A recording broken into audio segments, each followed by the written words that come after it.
Hi class, let's take a look at example 2. Now, example 2, I provided the actual graph of it, and you're going to see that, well, in comparison with the previous example, actually example A, this one has decimals. And let me explain where the decimals are going to come from. Probably the square roots are going to be a little bit messy to evaluate. So as we technically evaluate and use the quadratic formula, remember that for the quadratic formula, we have to look at technically the constants A, B, and C, and those get evaluated into that messy formula. So for this particular problem, it's already set equal to 0, so that's good. So in this case, A is equal to 1, B is equal to -10, and C is equal to -12. So evaluating, so let me just write evaluate. We're looking at X is equal to -10. Actually, let me write the formula with it. So we're looking at -b plus or minus the square root of b squared minus 4ac divided by 2a.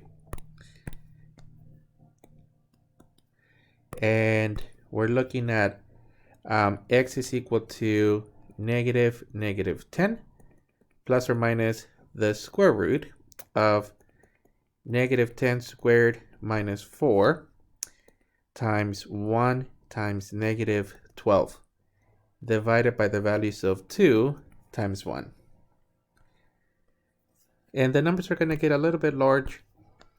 So we're looking at x is equal to 10 plus or minus the square root of 100 plus the values of 4 times 12. That's going to give us a 48. Keep in mind that we have a negative and a negative. And this will be all over the values of 2. Let me fix the square root. And x is equal to 10 plus or minus the square root of 148 divided by 2. Now, in this specific situation, because we have 148, we're gonna try to break it down and see if it's divisible by perfect squares. So the first attempt is going to be divided by 4, and this one's divisible by 4. We're going to get 37, I believe. So give me a second, let me check it. So 148 divided by 4, we're looking at 37 on the dot, and we're looking for exact division. So 148 divided by 4 is equal to 37. So that means that when you're rewriting the radical, you can express the perfect squared. Oh, let me fix the plus or minus.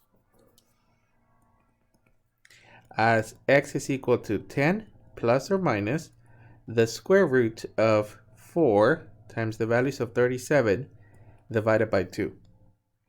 And this one represents x is equal to 10 plus or minus. Because of the perfect squared, we could take out the 4 and end up with a 2 square root of 37 divided by 2. And then let me further simplify it here. So we're looking at x is equal to, and let me separate this one. This will be 10 plus or minus 2. Let me do the plus first. So 10 plus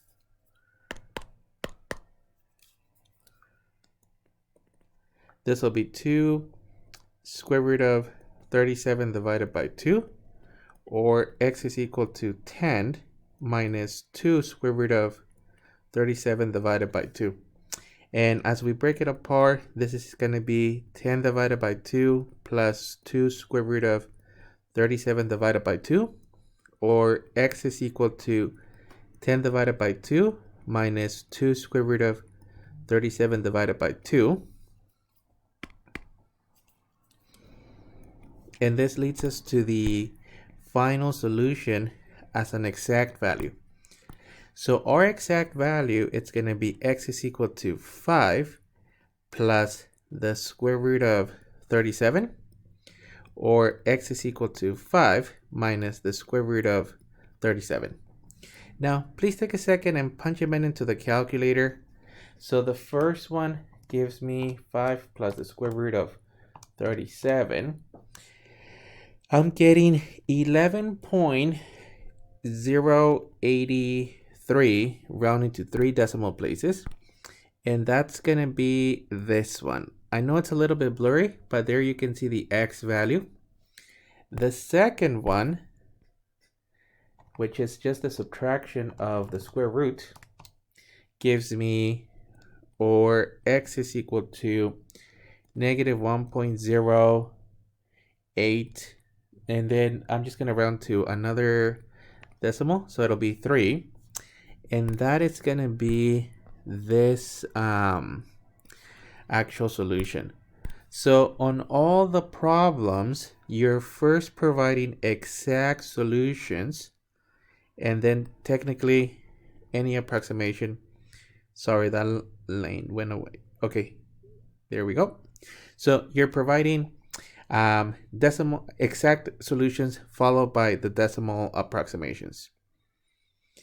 And they are expecting that as a solution, we basically simplified any radicals.